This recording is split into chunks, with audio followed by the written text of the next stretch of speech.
Hi, I'm Alex, and I'm a new Mac user. Hey, don't look so sad. Inject a little bit more life. Okay, let's try that again. Hi, I'm Alex, and I'm a new Mac user. I just started using the Mac a few weeks ago. This is a hand-me-down from my wife, and it's been a whole new experience for me because I've been a PC user and a Windows user for a good 18 years.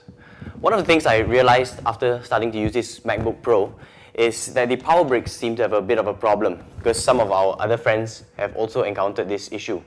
If you look at this power brick and the cable that connects to it, there's this little gap in between, and it looks like the cables inside there are fraying and they might need some attention. So if you don't strengthen it or do something about it, over time, it might just break off. If your MacBook is not under warranty anymore, then you might want to use this method.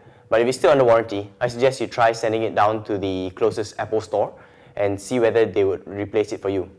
But if it's not under warranty and you don't want to fork out a good $100 on it, then perhaps you could try this method that I'm going to show you.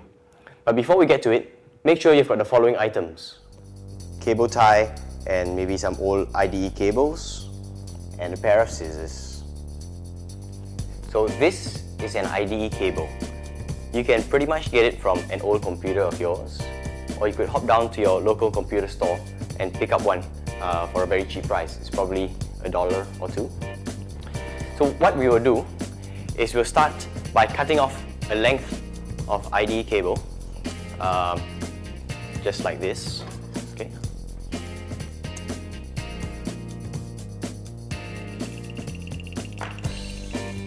You just need a very short length. So just cut something off about that length. And in terms of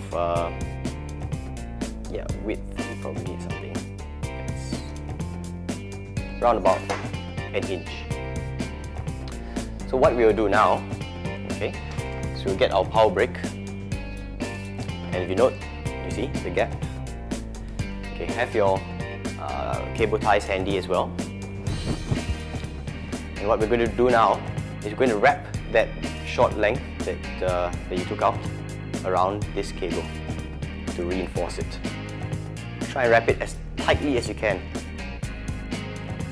because we're going to try and take away the force from that joint, but instead we're going to transfer it to the cable and to the power brick itself. So there you go. It's somewhat tied around.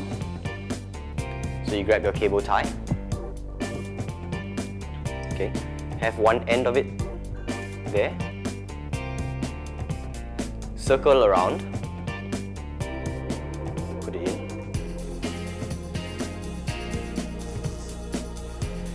Okay, so have one end of the cable tie as close as you can to the power brick and tighten it as tight as you can to securely fasten it.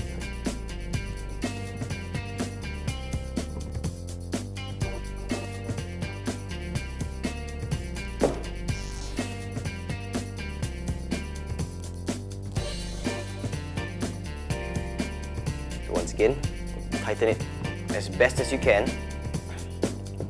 Yeah, so it should look something like that.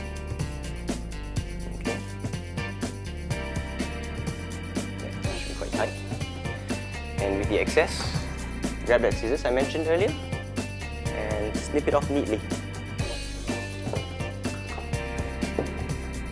Okay. Snip it carefully. Don't want to break your power brick. And there we go. It's pretty much done. Might not look the most aesthetically pleasing, but I think it'll work. So go ahead, try and make one today.